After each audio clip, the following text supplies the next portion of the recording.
Good morning. Making some bagels, and then we're about to go play Pokemon Go. You guys stay. Also, we met some new people yesterday. They literally pulled us over and stopped us, talked about Pokemon. We were supposed to meet them an hour ago to play Pokemon, but that ain't happened.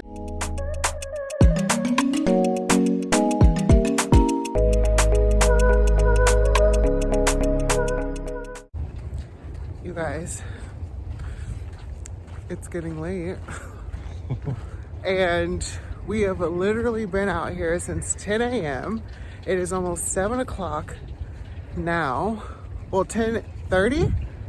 Yeah, like 10:30. Yeah, 10:30 in the morning, and it is now about to be 7 o'clock, and we've been out here playing Pokemon all day long.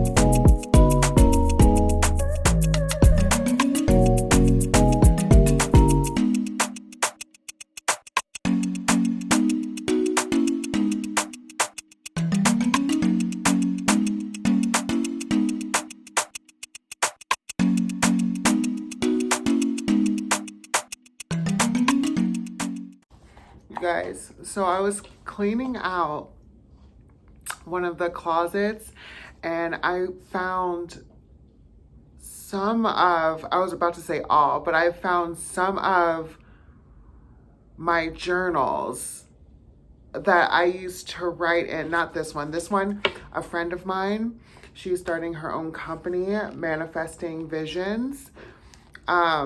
She made this for me with my name on it. I'm so proud of her. I'll put her Instagram down below and I'll put it across the screen, but I'm gonna start writing in this too because I always love writing in journals. I like writing down my feelings or my day and stuff like that. I'm still somebody who writes in journals and I love that. But these,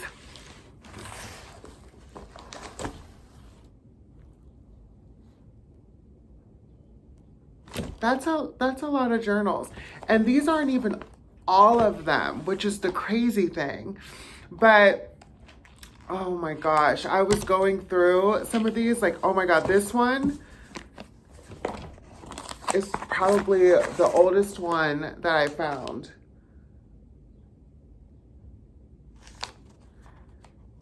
I can't.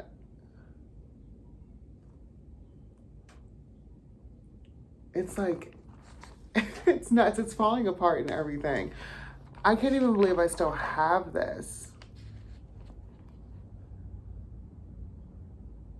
Oh my goodness. What?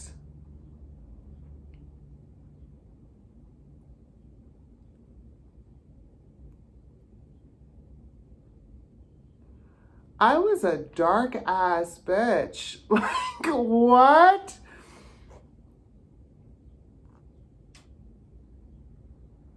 You guys, I was so freaking dark. Like, this was June 28th, 2011. Like, I'm gonna try to show you.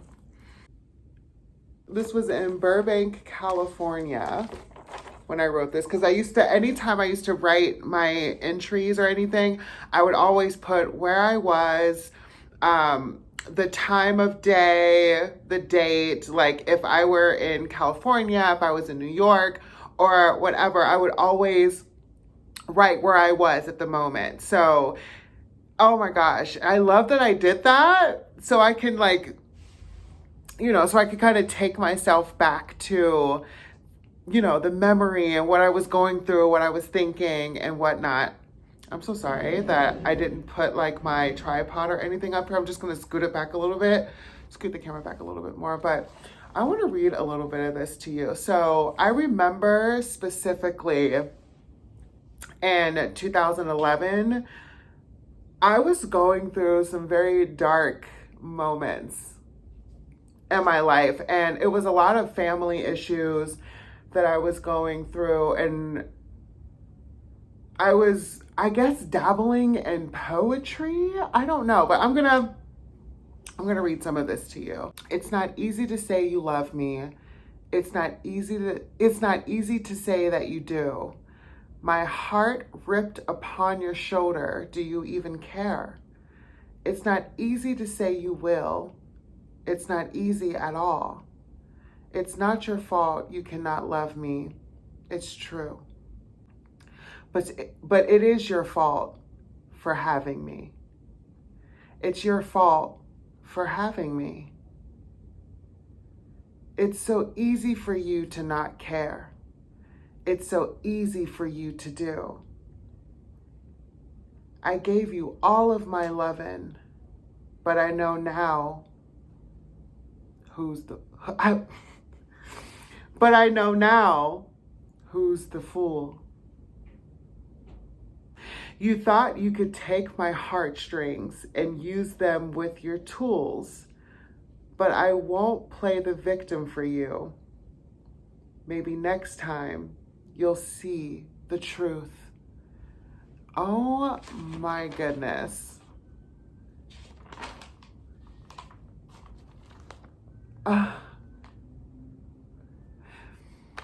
Oh my God.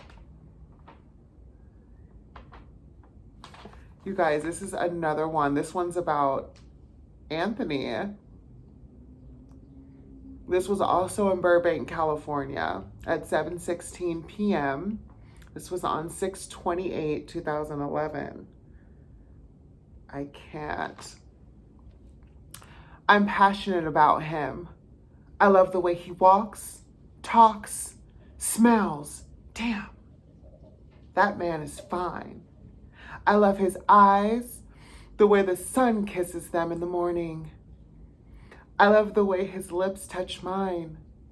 This man makes me curious, outrageous, ambitious, crazy, appreciative, courageous, loving, and passionate. What? I'm in love with this man. We fight. We may disagree. Make love and fuck. Thank God I found this man.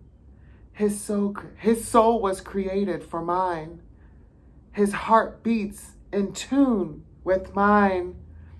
His breath soft against my face. Dear Lord, this man loves me too. I ought to shout. Hallelujah. Instead, my heart does all the shouting. I love him when he's sad, happy, mad, and sleeping. I love the way he eats.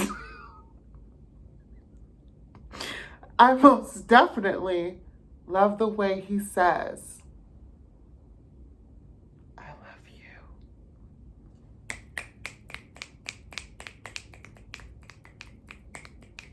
Oh my God. Oh my God. And then I just, like, there's this letter in here. So Hubster used to write me letters in the morning, like if he wanted me to just sleep in and, you know, he was gonna head off to work or hang out with his friends or, you know, whatever. Ah, did you guys just hear that? My knee just popped. But he used to leave me these letters, and I really don't know why I even saved this one. Oh, okay, now I know why. Okay. So the reason why I saved this one, because, like I said before, Hubster used to leave me all these cute letters. and cute little messages and notes and stuff around the house. And this letter in particular, it'd been a while since he had left one. So he says, "Hey, Buttercup." That's my nickname. My nickname for Hubster to me, he calls me Buttercup or Bunny Cup. I love you. If I don't see you before I go to work, have a good night. I'll call you on my break. You're my world, babe. I'm sorry I haven't left you a note in a while. I forgot the little things I used to do, but I'm bringing them back. I love you forever, babe. P.S. Stay classy. This letter was from 2009. Like, and it's so nuts because 2 years into our relationship or whatever, like we were already living together. We moved in together when we got together, but we would always leave notes for each other. Hubster left. Hubster would leave me notes all the freaking time, like way more than I left him. And then like he stopped, and I say it was like he stopped for like a while, but it was honestly probably about like 2 or 3 months that he hadn't left a note, which feels like forever when you're used to a certain way of doing things. But ever since this letter, he's been consistent with writing me letters and notes and, you know, leaving things, even though like we're with each other a lot of the time, probably most of the time. He still just like writes me cute little notes, and for our anniversary, he is always like making his own little cards for me and stuff like that. It's just so cute and so dear to my heart. I have every single one sitting in my closet, but there's so many entries in here. Y'all, I was going through some shit back in the day. I just wanted to share a couple of those with you. I'm going to go through some of these, and I'm just going to keep cleaning out my closet and finding new things because I love doing that. I love like forgetting I have something or forgetting that something is there. And then you go through things and you find all these old things. I still have in my purse the very first letter that Hubster ever wrote me, and it looks crusty and dusty. I'll show you. Okay, you guys, this letter is like, look at this. First of all, look at how dirty this is. Look at this. This letter is, I believe, a year before we got together. This is Hubster's first love letter to me 15 years ago. 15! And I still have it. I'm scared to like unfold it because it's so, look at it. It's like falling apart.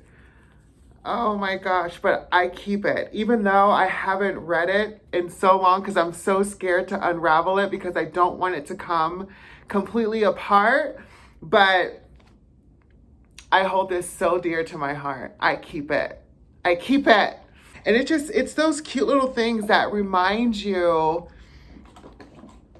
like, I don't know, like it just makes you feel really gushy and corny inside. At least for me it does. And I just get really happy like finding that stuff and looking at it, and it's just such a great memory to like go back and look on. Even in my diaries, like my journals, I like looking back at how I used to be or how I used to talk or, you know, whatnot. Because I remember my mindset. Like it's like the memory comes back instantly when I look back on these things, or finding old letters. Because even in all of my journals, Hubster always writes like a letter in there, or he'll write little hearts, or he'll write, you know, I love you so much, you know, just those simple little things. and they just make you smile, and it's just so cute to go back on those things.